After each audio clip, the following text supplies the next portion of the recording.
Today we are here in India, heading to the world-famous temples of Khajuraho.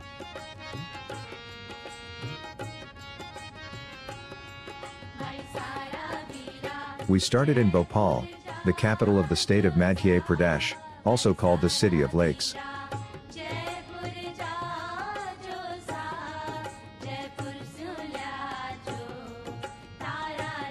For the approximately 380 kilometers we calculate a driving time of about 8 hours without breaks. Stopping for a break every few hours makes traveling by car in India less tiring and also brings you closer to nature by the roadside. It's February and the wheat is already high. In a few weeks it will be harvested here. Interesting to know that India is the second largest wheat producer in the world after China. Indian farmers harvest around 100 million tons a year. However, most of the harvest is needed to feed its own population of almost 1.4 billion people.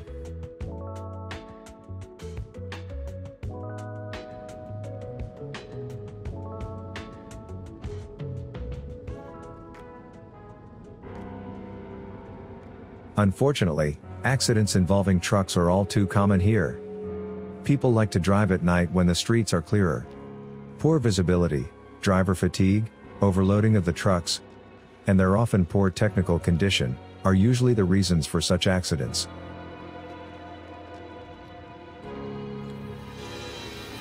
After further short stops, we reached the small tourist town of Khajuraho after a 9-hour drive and, tired from the car journey, we only check in at our hotel for the day.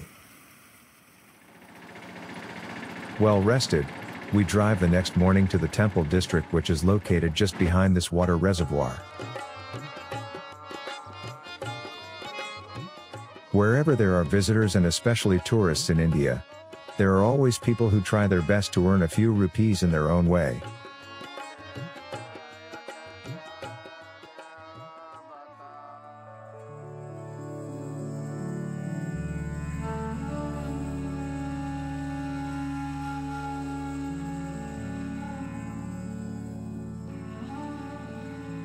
Today, the Khajuraho temple group comprises only 25 temples of the original 80. Thankfully, the temples remained hidden from the world for centuries due to the dense jungle that surrounded them, and were only rediscovered by an English army officer in the mid-19th century. In the western group of temples, which are visited by most visitors, there are also most of these Hindu and Jain temples, which have become world famous for their erotic sculptures.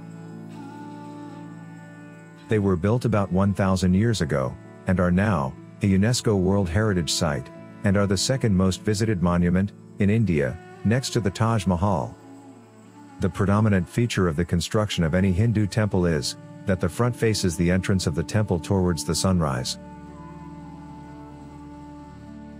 The sculptures show the gods in numerous life situations of long past generations. Above all, they show the 4 important goals of the Hindu faith. It is understood as Dharma, duty and ethics; Artha, prosperity; and Kama, joy and sense gratification; as well as Moksha, the striving for liberation, the exit from the cycle of suffering of existence, and rebirth, with entry into nirvana. Today, these unique temples are guarded around the clock and meticulously maintained to preserve them for humanity. The medieval sculptors here in Khajuraho have thousands of years ago, with little more than a chisel in their imagination, created these wonderful works of art that are now admired around the world. About 1,000 individual images with statues of a size of 75 to 90 centimeters are on these temple walls, of just this one temple here. You can hardly find free space on the walls without sculptures. Due to the almost complete processing of all walls, the entire construction appears as a single work of art, carved out of a mountain of stone. You really have to take the time and focus to look at each piece carefully, to determine what you're actually looking at. The language of the images is simply overwhelming. However, The erotic arts on these temples make up only about 10% of the total art displayed on the monuments, and yet, it is these that are the most appealing to most visitors.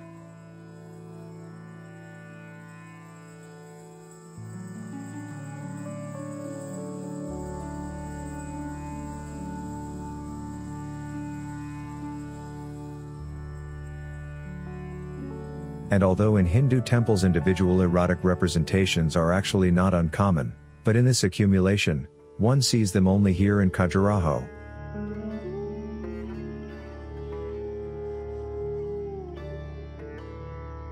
Unfortunately, there are no surviving sources that explain this to posterity.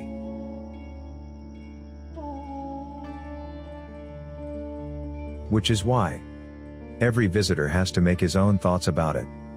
There are many attempts at explanation by researchers, but the real reasons of the medieval stonemasons will probably remain a mystery forever. Dr. Rajaram Panda, who published a comprehensive book on the history and importance of the Khajuraho temples, after his study of the temples, concluded, "Lived sexuality was in the society in which the artists of Khajuraho lived, no stigma, and not a forbidden thing. The erotic sculptures on the outer walls of the temples are a mirror of the time. Everything had the consent of the believers and their religion. The erotic sculptures on the walls of the Khajuraho temples had thus a religious holiness and a philosophical background. Rather than viewing these erotic sculptures as vulgar or obscene, they should be viewed as ecstasy, the beauty, and the truth."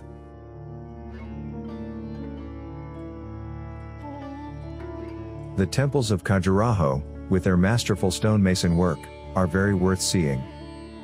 It is difficult to believe that these detailed and so alive sculptures should already be 1,000 years old, and that many of the temples have survived an entire millennium.